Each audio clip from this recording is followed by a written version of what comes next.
جو آتے جاتے ایک دم سے اللہ والوں سے بھی بھاگ جاتے ہیں, دینی مرکزوں سے بھی تعلق جو ختم کر دیتے ہیں. بعضے تو خالی فرنٹ ہوتے ہیں, بعضے جگتو فرنٹ ہوتے ہیں, یعنی ڈبل فرنٹ, یعنی زیادہ دشمن بھی ہو جاتے ہیں. لیکن اس کا کوئی اثر, جس چراغ کو خدا روشن رکھے, اس کا کوئی اثر بھاگنے والوں سے اور چمگادڑوں سے نہیں ہوتا. چمگادڑ آج آفتاب سے بغاوت کر کے, دشمنی کر کے اندھیروں میں لٹکا ہوا ہے. آپ پوری کراچی کے اندر جہاں جہاں دن اور روشنی ہے, آپ ایک چمگادڑ نہیں دکھا سکتے. لیکن جہاں بہت تاریکی اندھیری ہو, سورج کی کوئی شعاع, کوئی جھلک, کوئی چمک نہ ہو, وہاں الٹے لٹکے ہوئے ہیں. پیر ان کا اوپر ہے, منہ نیچے ہے. اور ان کا درآمد برآمد کا دو راستے نہیں ہیں, ایک ہی راستہ ہے. درآمدات وہی راستہ برآمدات کا, امپورٹ اور ایکسپورٹ آفس ایک ہی ہے ان کے. منہ سے کھاتے ہیں, منہ ہی سے ہٹتے ہیں, اور الٹے لٹکے ہوئے ہیں. حضرت مولانا شاہ جلال الدین رومی بہت پیارے, بڑے پیارے شخص ہیں. اللہ تعالیٰ نے ان کو اپنی محبت کا جیسے سمندر کا سمندر پلا دیا تھا. فرماتے ہیں کہ دیکھو, سورج کی بغاوت سے چمگادڑوں کو نقصان پہنچا ہے, سورج کو نقصان نہیں پہنچا. چمگادڑ سورج کی روشنی سے محروم الٹے لٹکے ہوئے ہیں. لیکن کیا سورج کی شعاؤں میں کچھ کمی آ گئی؟ آفتاب کی روشنی میں کوئی کمی آئی بھائی؟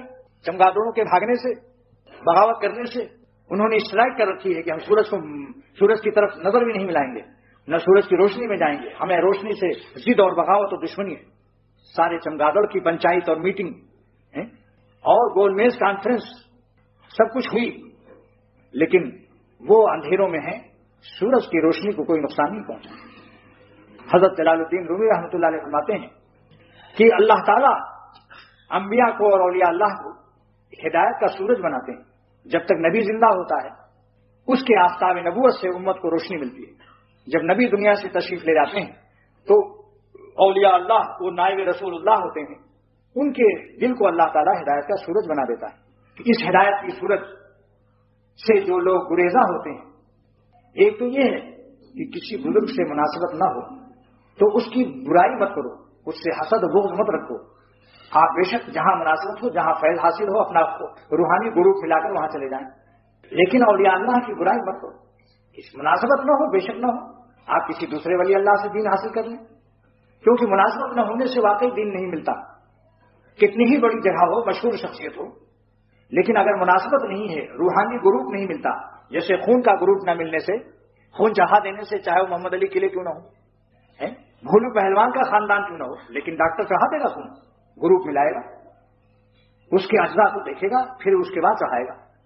ایسے ہی اپنی روحانی گروپ کو ملاؤ, جہاں بیٹھ کر جن کی صحبتوں سے دل میں اللہ کی محبت بڑھنے لگے اور دنیا کی محبت کم ہونے لگے, اور اس کی ہر بات دل میں اترتی جائے, نشتر مارتی جائے, تو سمجھ لو یہاں ہماری مناسبت ہے. اور اگر دل میں نہ گھسے اور وہاں نیند بھی آنے لگے اور کچھ پتہ ہی نہیں چلے کیا کہہ رہے ہیں, تو معلوم ہوا دل سے دل نہیں مل رہا ہے.